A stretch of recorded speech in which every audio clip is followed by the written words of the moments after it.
Alright guys, it's a great day. Welcome to this week's class. I'm sorry I couldn't make it down due to the fact that I'm indisposed health wisely, but then I've made an attempt to substitute the physical class with an online class. As much as possible, I'll make the class not to be too boring and a bit concise so that it won't be too long, but then I will still try as much as possible to make sure that you also get the point, so you can ask your question next week when I come around and we see.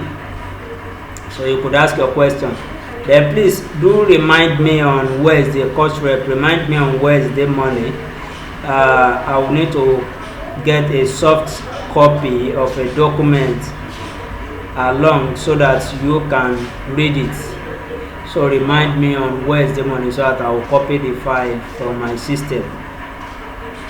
So prior to this class, we've discussed Hinduism that originated from India.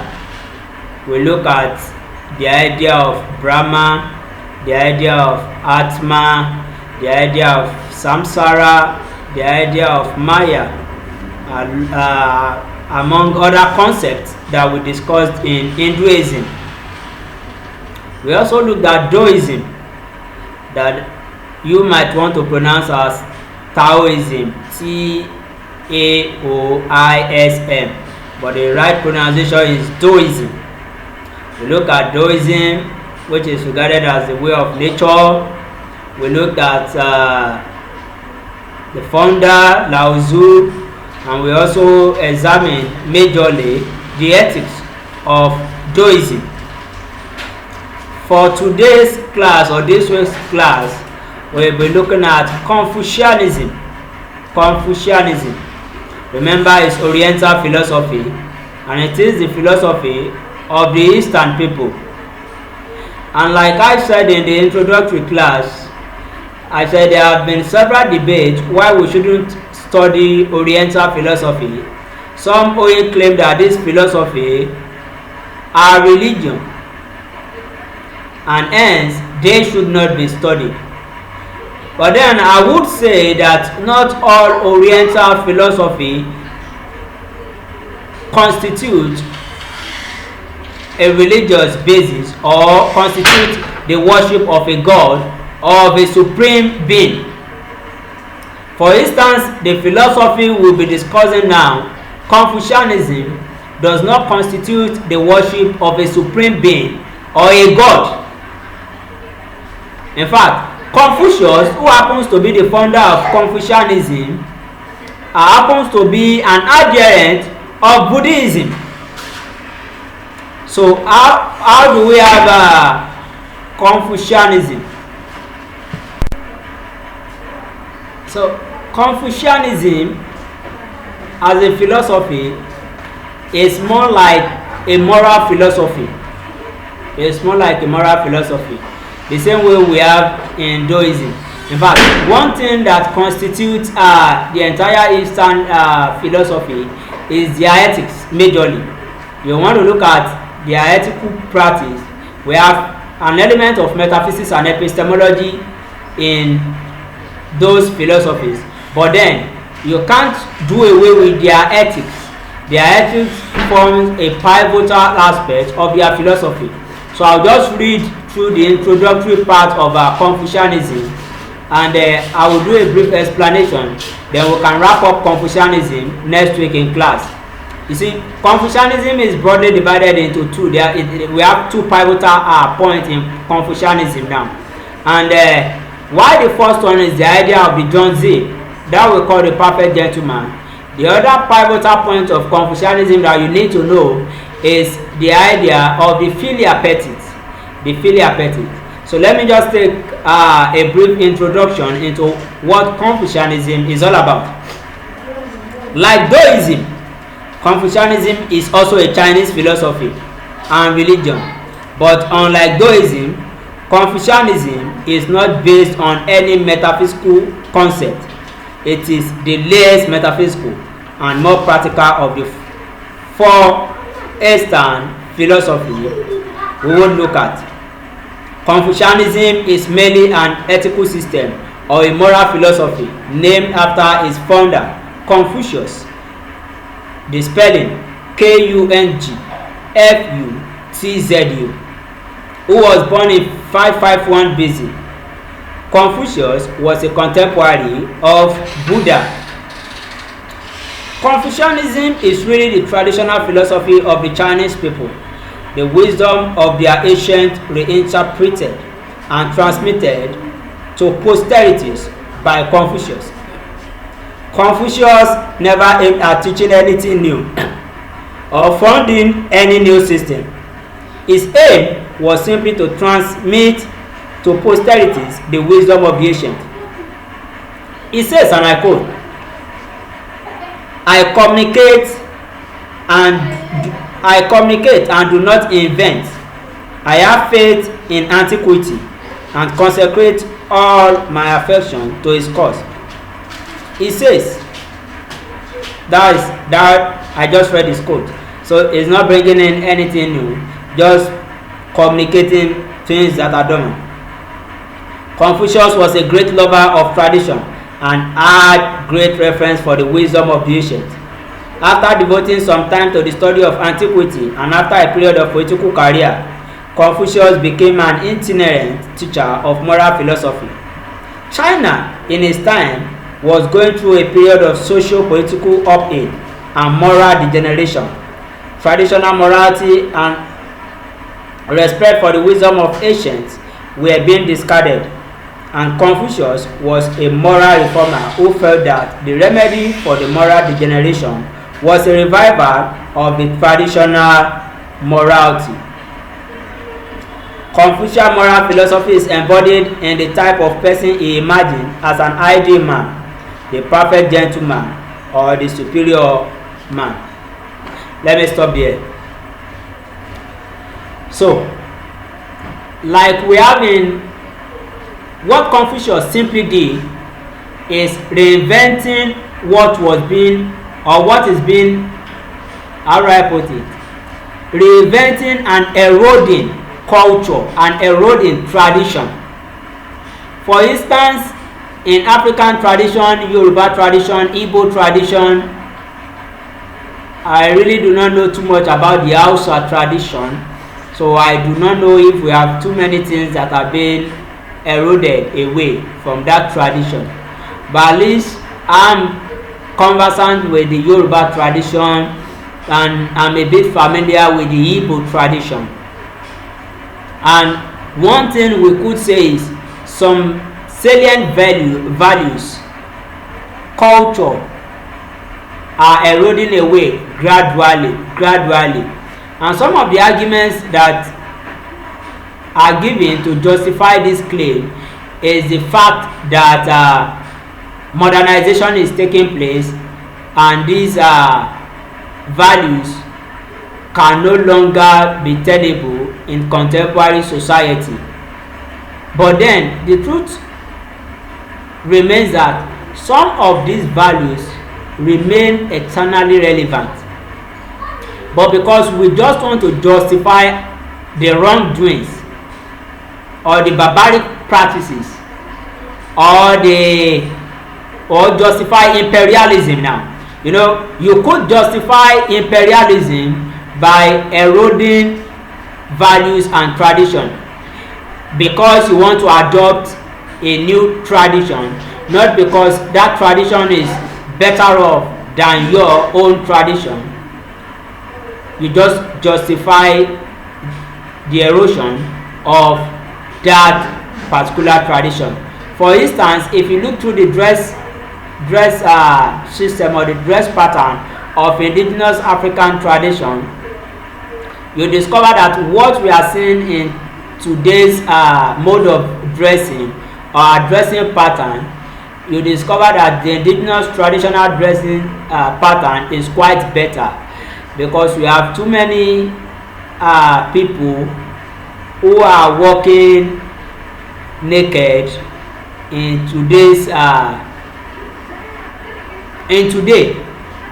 owing claim to what civility, modernity, branding, and what do we have again? Style, modeling. So we give it different name to be able to dress naked and to be able to walk about, of which in indigenous tradition, when you dress that way, there are either two things. There's only one way. There's only one interpretation to it. Either you are mad. That's the only interpretation to it. Either you are mad, because only mad persons could be seen in indigenous traditional society to dress in that way or in those patterns. But then you could justify it that things are changing, things are evolving, modernity is taking place, civilization is taking place, modeling, new style, and what have you. You could justify it. But then some of these things you are justifying, it doesn't change the fact that they are intrinsically wrong and they are intrinsically bad. And that was what Confucius was trying to address in China in his time.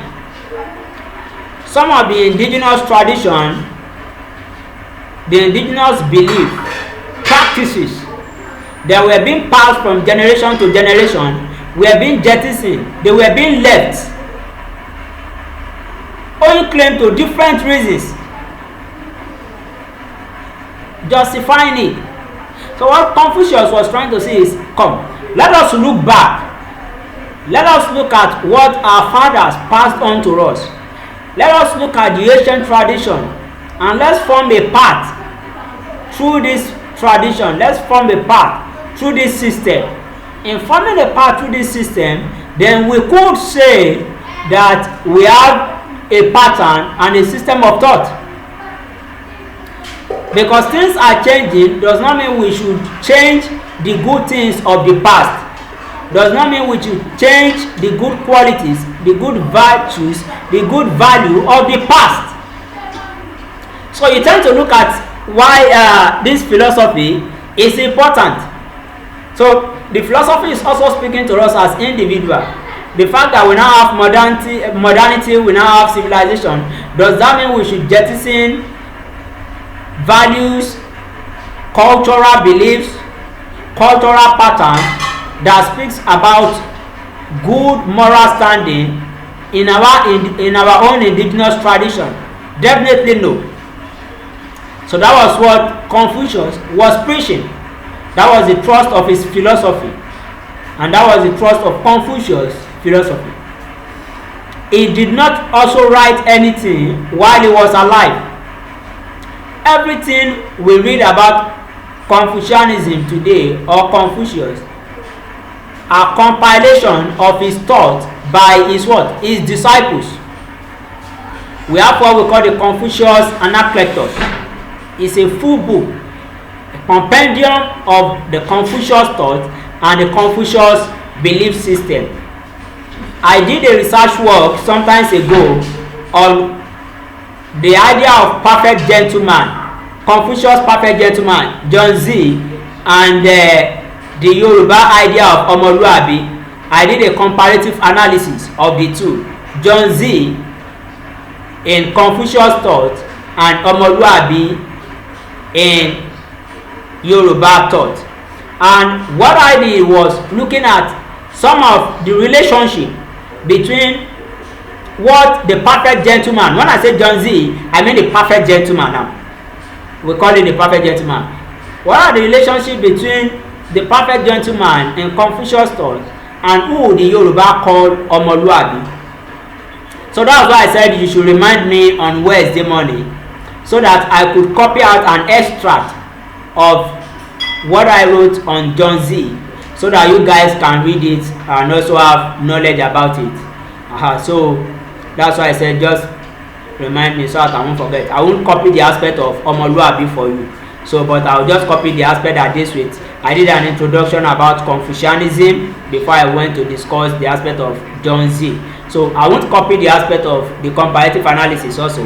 I'll just give you the aspect of John Z, which happens to be the perfect gentleman, and a brief introduction into Confucianism.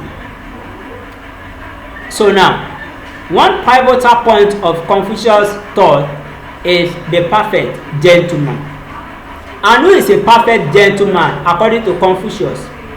A perfect gentleman, as the name sounds, is not a man that when you slap him, he will not talk. He will be looking at you. I shall not talk. When it's like the Christian ideology, when they slap you on the right cheek, you turn the left cheek to the person to slap. I don't know what now happens after you turn the left cheek to the person and he slaps you. I don't know if at that point you can now retaliate. I do not know. But then, the perfect gentleman, according to Confucius, is a man that knows how to react accordingly. How to react accordingly. It's not just a man who is gentle, calm, or what we call this, docile nature. No. A perfect gentleman is a man that will keep silent when he ought to keep silent, talk when he ought to talk.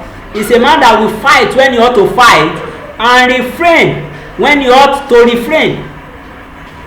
So according to Confucius, virtue is the midway between what? Two extremes.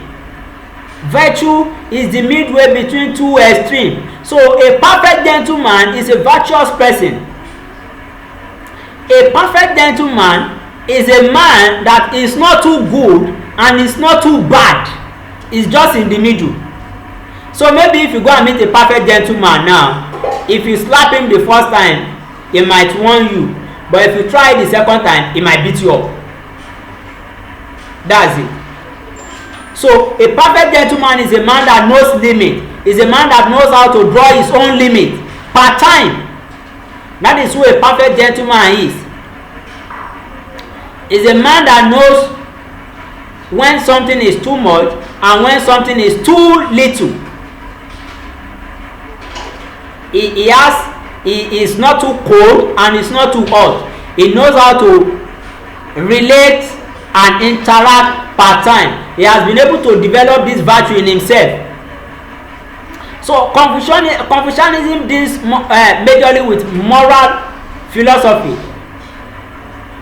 When you are able to imbibe some virtues in you, that those virtues, you are not acting based on what the society throws at you. You are acting because you are a virtuous person, because you know what you ought to do per time. You have imbibed those traits in you. So that is why virtue ethics is quite different from the consequentialist ethics or the deontological ethics. While the consequentialist ethics will consider the consequences of action, and the deontological ethics will consider the rules and the law, virtue ethics will consider the virtue embedded in such an individual. So if a perfect gentleman destroys a thing, we won't say that action is good. Why? Because we know that for a perfect gentleman to go ahead to destroy that thing, he has weighed up his actions properly. Because he's a virtuous person, he has weighed up his action and knows that destruction is best at that time. How well this is true, how well this is correct, is still subject to debate. But that is what virtue ethics preaches. An action is not good because it is just good. An action is good because of the person that exhibits that action. If a virtuous person exhibits an action, then even if that action leads to destruction, then that action is still a virtuous act because they've weighed it. So a perfect gentleman is someone that knows how to balance the two extremes.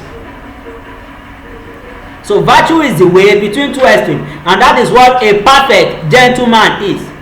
The other pivotal point is the filial petite of Confucianism. I will stop here because the filial petite is what I want us to have a discourse about in the class. Then we will still look a little by the time I bring what you read on that John Z, which is the perfect gentleman, then we have a recap of John Z, then we go to Philia Petit next week straight away, so that we can round up Confucianism. So if you have any question, you can download online the full book, the Confucius Anacletus. I think I have that. So I could also get you the soft copy. So till we meet next class, do have a great weekend.